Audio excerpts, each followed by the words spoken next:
We've been seeing a lot of moves this offseason already. The Suns landing Beal, the Celtics nabbing Porzingis, CP3 to the Warriors, and many more moves that have shaken the league, with a guarantee that these moves aren't all we're going to see. This isn't a random occurrence. There's actually a much deeper reason for the 2023 offseason turbo shuffling of players we've been seeing. That reason, on July 1st, the new Collective Bargaining Agreement, or CBA, took effect. This agreement between owners and players essentially gives players partial say in how the league is run, and how much they get paid. Without keeping you here for an entire hour, here's a short explanation of the new CBA, its implications for the league, and what certain teams might be doing to react to it. A lot of people are calling this new CBA the death of the Big Three, and it's not too far from the truth. The newly implemented CBA introduces an additional salary cap apron positioned 17.5 million higher than the luxury tax line. Teams that exceed this threshold will face severe penalties. As of this summer, teams surpassing the second apron will no longer have access to the taxpayer mid-level exception. Moreover, their ability to take back salaries in trades will be restricted to no more than 110% of the amount that they send out, a reduction from the 125% allowed under the previous CBA. It doesn't sound so bad, right? Well, the consequences become even more stringent after the 2023-24 season. Starting from the next offseason, teams above the second apron will be restricted from taking back more money than they send out in trades. Additionally, they won't be allowed to trade a first-round pick beyond 7 years into the future, aggregate salaries in trades, or receive players with existing contracts through sign-and-trade deals involving their own free agents. In essence, from the 2024-25 season onwards, teams exceeding the second apron will find themselves primarily constrained to re-signing their current players and offering veteran minimum contracts in free agency. They'll encounter significantly greater limitations on the trade market compared to their current flexibility. What does this mean for Big Threes? Well, technically you could still have a Big Three, but in order for that to happen, any team with a Big Three may just wither slowly until it can't compete, and has a bench filled with 35-year-olds on vet mins who probably should have retired a few years ago. It isn't all bad though. This new CBA is essentially trying to equalize the gap between big and small market teams. The thinking behind it is that the big market teams can't just pay millions more than any other team is capable of and hoard talent anymore. If you're a fan of a small market team, this actually may work out for you and prevent the Lakers from poaching your best player. Good scouting and drafting will now be rewarded much more than just having dollar bills to pay insane amounts of luxury tax and trade for players.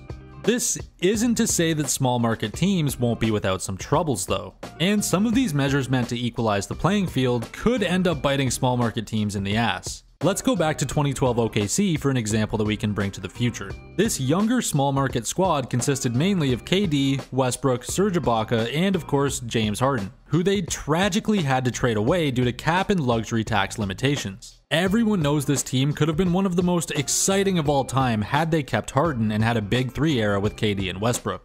Of course, in hindsight, picking Ibaka over Harden was the wrong move, but OKC's front office literally had too stacked of a team to manage and not enough options to keep all the players. Something we could see happening to more than a few teams over the course of the next few years, big or small.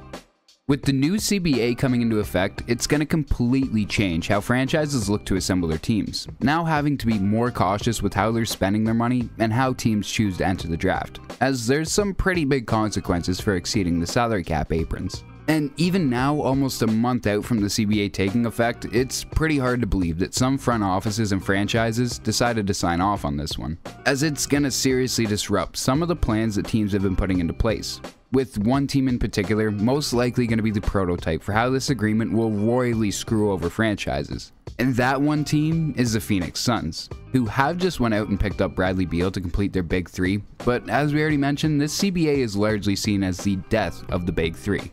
And with Devin Booker being on the final year of his contract and expected to get a pretty fat raise as a franchise star, it's gonna lead to some pretty serious problems, as the team's already in the second apron, which means they won't have access to the $5 million taxpayer mid-level exception. And if this team stays together with its current formation at the end of this season, then they won't be able to use cash and trades, as well as not being able to use a trade exception generated in a prior year, or use of a trade exception generated by aggregated salaries of multiple players. as well as the fact that the first round picks for the next 7 years will not be allowed to be utilized in trades.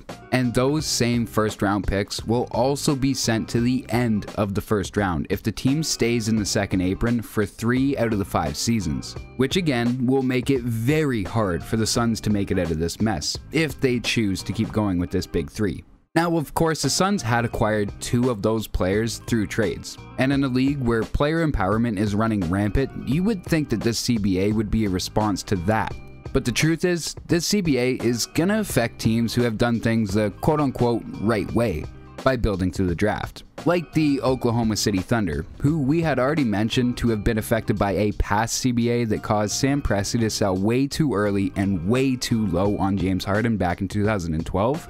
But now, 11 years later, Presti once again finds himself in the same situation, with SGA set to make $33 million next year and only increasing to $40 million in the 2026-27 season.